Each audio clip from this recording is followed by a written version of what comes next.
You didn't press this by accident. Something in you knew you needed to be here tonight. And I want you to know right from the start, this isn't about hype. This isn't about getting you worked up or anxious. Tonight is about alignment. It's about bringing what's been scattered back into order. If your mind feels tired but your spirit feels pulled here, that's not random. That's the gentle tug of something deeper, calling you back to peace. So before we go any further, I want to set something straight. If you leave too early, you may miss the moment where peace settles and clarity begins. This prayer is designed to work while you rest, not while you force anything, not while you strive, but while you simply receive.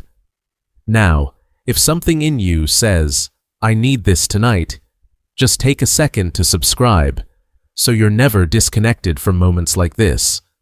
And if your heart agrees, type Amen quietly in the comments. Not for me, but as your own agreement in the spirit. Your own way of saying, yes, I'm ready for what's next. Let's begin. Night is when the mind slows and truth surfaces. Have you noticed that? During the day, we stay busy. We move from task to task, conversation to conversation. But at night, when everything goes quiet, that's when the worries get louder. That's when the questions we've been avoiding all day start knocking at the door. Why does money keep slipping through my fingers? Why does provision come, but never stay? Why does breakthrough feel so close, yet so far away? And here's what I want you to understand tonight. The reason those questions surface at night isn't because night is dark or dangerous. It's because night is when your soul is most honest. Night is when the masks come off, when the distractions fade, when you're finally still enough to hear what's really going on. There's something sacred about nighttime that most people miss. In the Bible, some of the most powerful encounters with God happened at night. Jacob wrestled with the angel at night and received his new name. Samuel heard God's voice at night when everyone else was sleeping. Paul and Silas prayed at midnight in prison, and the foundations shook. Night isn't when God is absent. Night is when God has your full attention, and God knows that. In Psalm 121 verse 4 it says, He who watches over you will not slumber. Indeed, he who watches over Israel will neither slumber nor sleep. While you rest, God is awake. While your mind quiets down, His work continues. Psalm 4:8 says, In peace I will lie down and sleep, for you alone, Lord, make me dwell in safety. And Psalm 127:2 reminds us, In vain you rise early and stay up late, toiling for food to eat, for He grants sleep to those He loves. So tonight isn't just about praying harder. It's about resting deeper, knowing that the one who never sleeps is watching over your life, your finances, your future. Now, before we move forward, I want you to take a slow breath. In through your nose. Hold it for just a moment. Now, out through your mouth. Good. You're safe right now. Nothing is chasing you. Nothing needs to be fixed this very second. Nothing needs to be forced. You don't have to earn this moment. You don't have to perform your way into peace. Just breathe. Let your shoulders drop away from your ears. Let your jaw unclench. You've been holding tension you didn't even know was there. Release it now. Because what we're about to do isn't light, but it also isn't heavy. It's simply true. And truth, when spoken in the right spirit, brings freedom. So let's talk about what's been happening beneath the surface. You've probably noticed patterns. Money comes in, but it doesn't stay. Opportunities open, but they close just as fast. You work hard, you sow seed, you believe, but the harvest feels delayed, interrupted, or stolen before it fully matures. And you've probably blamed yourself. You've thought, maybe I'm not faithful enough. Maybe I'm not praying right. Maybe I'm doing something wrong. Maybe there's something fundamentally broken in me. But here's what I need you to hear. It's okay to be tired of this. It's okay to be frustrated. It's okay to feel like you've been running on a treadmill, working hard but getting nowhere. That frustration isn't a lack of faith. It's a sign that you were made for more. And what if it's not you? What if there are cycles, old, stubborn cycles, that have been running in the background of your life, draining what God is trying to pour in? Think about it. Have you ever noticed the same financial problem showing up in different forms? One month, it's an unexpected bill. The next month, it's a delayed payment.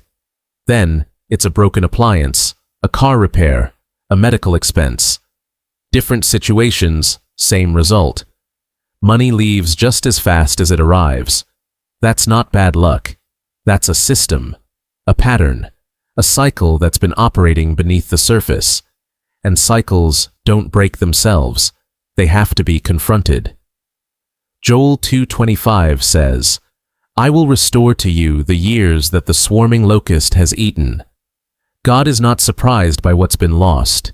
He's not confused by what's been delayed. He sees the whole picture. And tonight, we're going to cut off the system that's been draining you. In Malachi 3:10, God says, "Bring the whole tithe into the storehouse, that there may be food in my house. Test me in this, and see if I will not throw open the floodgates of heaven and pour out so much blessing that there will not be room enough to store it." And then he says something powerful in verse 11. "I will prevent pests from devouring your crops, and the vines in your fields will not drop their fruit before it is ripe." The devourer, the thing that consumes what you've worked for, the thing that eats your harvest before you can enjoy it. God says he will rebuke it, not you, him. But you have to agree with him. You have to say it out loud. So repeat after me, slowly. I break every cycle where money comes, but cannot stay. Say it again. I break every cycle where money comes, but cannot stay. One more time. What was draining is stopping tonight. Good. Now let that settle. Don't rush past it. Let it land in your spirit. Let it sink into the places where you've been hurting. Now I want to talk about the space you're in right now. Your room, your bed, the place where you lay your head every night. Some of you have never thought about it this way, but your room is not just a room. It's a sanctuary. Or at least, it's supposed to be. But if your sleep has been restless, if your dreams have been chaotic, if you wake up more tired than when you went to bed, if you feel heaviness when you walk in, something has been operating in that space that doesn't belong there. Your room should be a place of rest, refreshing, and restoration. Not anxiety, not confusion, not dread. So tonight, we're going to cleanse it. Not with rituals, not with superstition, but with the presence of God. We're going to seal your room with His Word, and when God's presence fills a space, everything else has to leave. Repeat after me. The presence of God fills this room. Again, the presence of God fills this room. One more time, and really mean it. The presence of God fills this room. Psalm 91 verse 1 says, "Whoever dwells in the shelter of the Most High will rest in the shadow of the Almighty."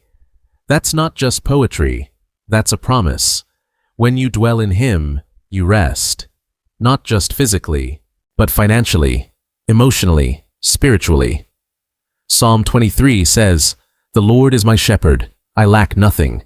He makes me lie down in green pastures. He leads me beside quiet waters. He refreshes my soul." Even in the valley, even in the shadow, you fear no evil. Why? Because He is with you. His rod and His staff, they comfort you. So tonight, as you settle into rest, I want you to picture this. Your room is a green pasture, a quiet water, a place where the Good Shepherd stands watch. Nothing enters that He doesn't allow. Nothing takes what He doesn't release. Every sound you hear, He's already filtered it. Every thought that tries to creep in, He's already guarding against it. Breathe that in. Let your shoulders drop. Let your jaw unclench. Let your hands relax. You are safe. You are covered. You are protected. And while you sleep tonight, angels are on assignment around you. Now, some of what you've been struggling with didn't start with you. It started before you were born. Patterns of lack, cycles of debt, mindsets of scarcity. These things can pass down through family lines, generation to generation, until someone stands up and says, "It stops here." Maybe your parents worked hard their whole lives, but never got ahead. Maybe your grandparents survived, but never thrived. Maybe financial struggle is so normal in your family that prosperity feels foreign, even wrong. But here's the truth. Just because something has been, doesn't mean it has to continue to be. Galatians 3:13 says, "Christ redeemed us from the curse of the law by becoming a curse for us." That means every generational curse, every inherited limitation, every passed-down pattern of poverty, Jesus already broke it on the cross. But you have to claim it. You have to speak it. You have to declare it over your bloodline. So say this with me. The pattern stops here. Say it again. The pattern stops here. And one more time, with authority. The pattern stops here. I don't care what your parents struggled with. I don't care what your grandparents couldn't break free from. I don't care how long this has been running in your family line. The cycle ends with you. The legacy shifts tonight. Your children will not inherit your struggle. Your grandchildren will not carry your burden. The blessing that's been blocked for generations is about to break through, and it starts right here, right now, with you. Now let's talk about doors. In Revelation 3:8, Jesus says, "See, I have placed before you an open door that no one can shut." Not a door you have to force open. Not a door you have to beg to walk through. Not a door you have to manipulate or scheme your way into. A door that He opens, and when He opens it, no man, no demon, no economy, no recession, no political climate can close it. But here's the thing. Some of you have been standing in front of closed doors for so long, you've forgotten what an open door looks like. You've gotten used to rejection. You've gotten used to delay. You've gotten used to hearing no so many times that you've stopped expecting yes. You've started to believe that struggle is just your portion, that lack is just your lot in life, that other people get breakthroughs, but not you. But Amos 9:13 says, "The days are coming when the reaper will be overtaken by the plowman and the planter by the one treading grapes." In other words, blessing will come so fast, you won't have time to process one before the next one arrives. Harvest will overlap with planting. Breakthrough will stack on top of breakthrough. The thing you've been waiting for won't just come slowly. It will accelerate. It will compound. It will multiply. So let's declare that over your life right now. Say it slowly. Doors are opening. Again, doors are opening. One more time. Doors are opening, gently, fully, in divine timing. And I'm not talking about struggle doors. I'm not talking about doors you have to fight for. I'm talking about doors that swing open at your approach because God already prepared the way. Doors of favor, doors of opportunity, doors of provision, doors that lead to rooms you didn't even know existed. Now, I want to get specific because some of you need to hear this. God is not vague about His provision. He doesn't bless in general. He blesses specifically. So, let's name the areas we're believing for breakthrough. Your bank accounts, the ones you're afraid to look at. Say it, my bank accounts. Your income streams, the job, the business, the side hustle, the ideas you've been sitting on.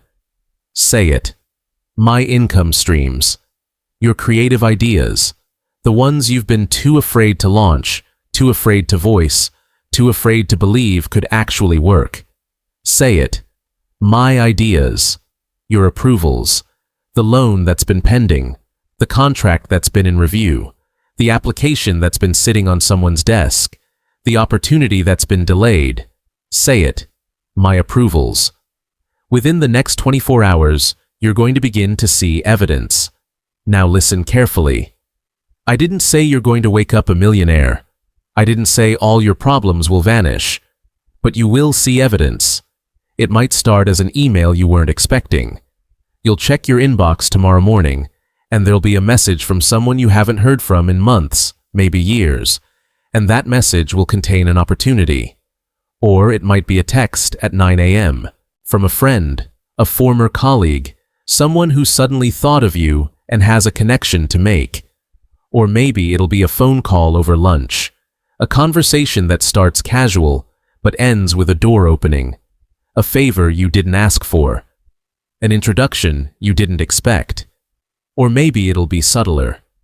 Maybe you'll be driving or in the shower or washing dishes, and suddenly an idea will drop into your spirit. A solution to a problem you've been wrestling with for months. A strategy you hadn't considered. A product, a service, a pivot that makes everything click into place. Don't despise the small signs.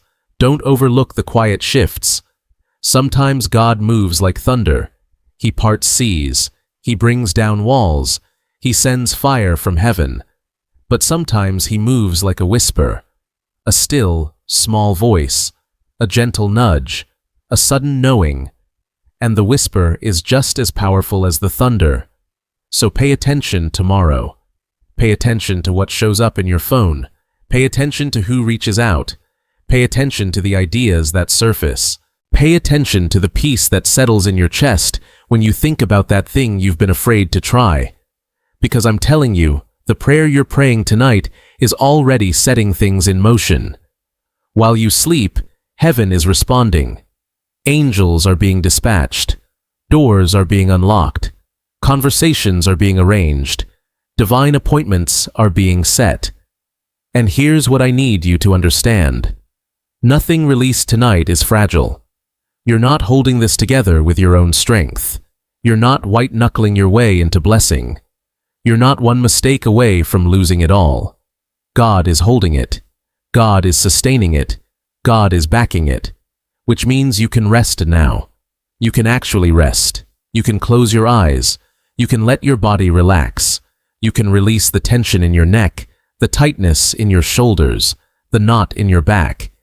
You can unclench your fists. You can stop grinding your teeth. You can let go. God continues while you sleep. His word doesn't stop working just because you stop moving. Isaiah 55:11 says, "My word that goes out from my mouth will not return to me empty, but will accomplish what I desire and achieve the purpose for which I sent it."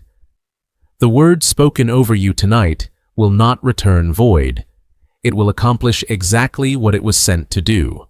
So sleep well. Sleep deeply. Sleep knowing that every word prayed, every cycle broken, every door opened, every blessing released is being enforced right now by the one who never slumbers. Your breathing is slowing. Your thoughts are quieting. Your body is sinking into rest. And while you rest, God is working. And when you wake up tomorrow, I want you to expect something. Not with anxiety, not with striving, not with desperation, but with quiet confidence. Expect a shift. Expect a sign. Expect evidence that what was stuck is starting to move. It might be small, it might be subtle, but it will be real, and it will be the beginning of something bigger. If this prayer brought you peace, tap like as a quiet thank you. And if you know someone who needs rest tonight, someone who's been carrying financial stress, someone who's been losing sleep over money, someone who needs to hear that breakthrough is coming, share this with them. Let this be the beginning of something new, not just for you, but for everyone in your circle. You are blessed, you are covered, you are provided for, and this season of lack is coming to an end. Rest well,